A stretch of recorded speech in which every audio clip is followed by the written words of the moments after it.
თავარი საკითხი სწორედ არის ეს საქართველოს ყულევის ნავთობტერმინალი გადაურჩა სანქციებს კონკრეტული პირობებით და დათქმებით და მარტის დასაწყისში მიღებულ წერილში ძალიან მკაფიოდ იყო განმარტებული, რომ ქართულმა ოცნებამ აიღო კონკრეტული ვალდებულებები და როგორც ჩანს აქ იგულისხმება ის, რომ აღარ უნდა დაგვერღვია სანქციების რეჟიმი და აღარ ყოფილიყო საქართველოს მაშველი რგოლი რუსეთისთვის. ახლა საკითხავია ევროკომისიამ ამ გადაწყვეტილების მიღებისას გაითვალისწინა თუ არა თებერვლის მონაცემებით და თებერვალში ექსპორტზე გატანილი ნავთობით ეპატია თუ არა საქართველოს. საქსტატის ახალი მონაცემებით ჩანს, რომ ბოლო თვეების გაგრძელება პრაქტიკის კვლავ ხდება და ჩვენი ქვეყანა იქცა ნავთობმწარმოებლად და ექსპორტიორად 30 მილიონ დოლარზე მეტის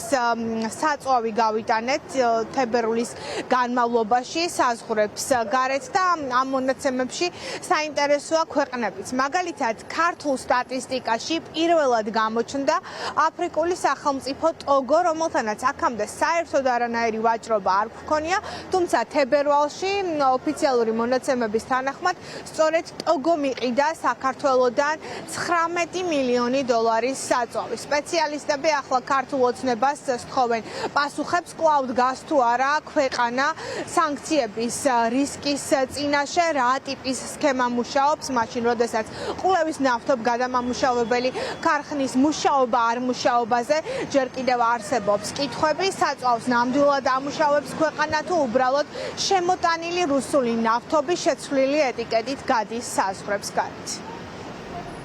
აი, როდესაც დამნაშავე ამბობს, რომ მე ვითანამშრომლებ გამოძიებასთან. ხო, აი, დაახლოებით ეს იყო ის, რაც ქართულმა ოცნებამ განაცხადა, რომ ის ითანამშრომლებდა, ასე ვთქვათ, ევროკავშირთან. ეს იყო ნიშანი იმის, რომ მათ იცოდნენ, რომ ევროკავშირმა ყველაფერი იცოდა, აი ეს ფაქტორიც და მათ არ უარყვიათ ის შესაძლო პრეტენზიები, რაც ევროკავშირს მასთან ჰქონდა. მე მანიშნებს იმას, რომ ჩვენ რეალურად აი ამ არალეგალური სანქცირებული ტიპის ვაჭრობაში ვიყავით ჩართულები.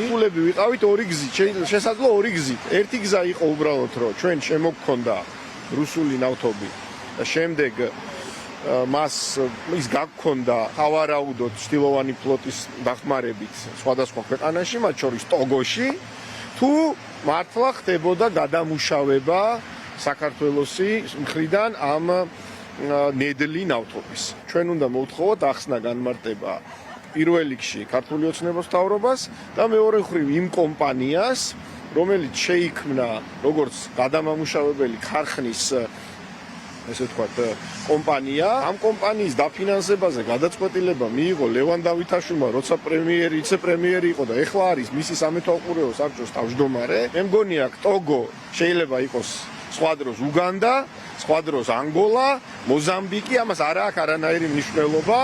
ეს ბაზარი ნედლი და დამუშავებული ნავთობის ჩtildeოვანი ფლოტით მოძრაობის ბაზარი არის შავი ბაზარი. 4 თვეში საქართველოსთან გატანილი იქნა 170 მილიონი დოლარის გზა პროდუქტი.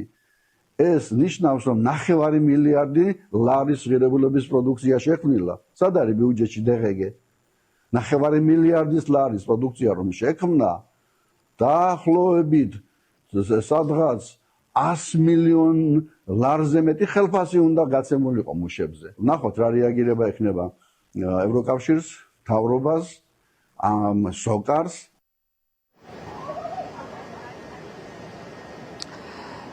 სტატისტიკაში ჩანს ქვეყნები თუ სად გავიტანეთ და გავყიდეთ ნავთობი, საქართველოს რომელშიც სადაც ნავთობი არ მოიპოვება, ბოლო თვეებია რაც იქცა ნავთობმწარმოებლად. ტოგო არის პირველ ადგილზე 19 მილიონი დოლარით თებერვალში და მას მოყვება ემირატები, სადაც 10 მილიონ დოლარზე მეტის საწვავი ნავთობპროდუქტები გავყიდეთ. სიაში ასევე ვხვდებით მალტას, აქამდეც იყო შემთხვევები, როდესაც ევროკავშირის შორის სახელმწიფოებში გაქონდა ნავთობი და ეს კიდევ უფრო ზრდის რისკებს. ევროკავშირის სანქციების მე-20 პაკეტში ყულევი აღმოჩნდა სწორედ ამ რისკების გამო და რუსული ჩრდილოვანი ფლოტის და რუსული ნავთობის სავარაუდო ხელშეწყობისთვის ახლა საკითხავია თებერვლის სტატისტიკის შემდეგ რა ბედიელის ქვეყანას.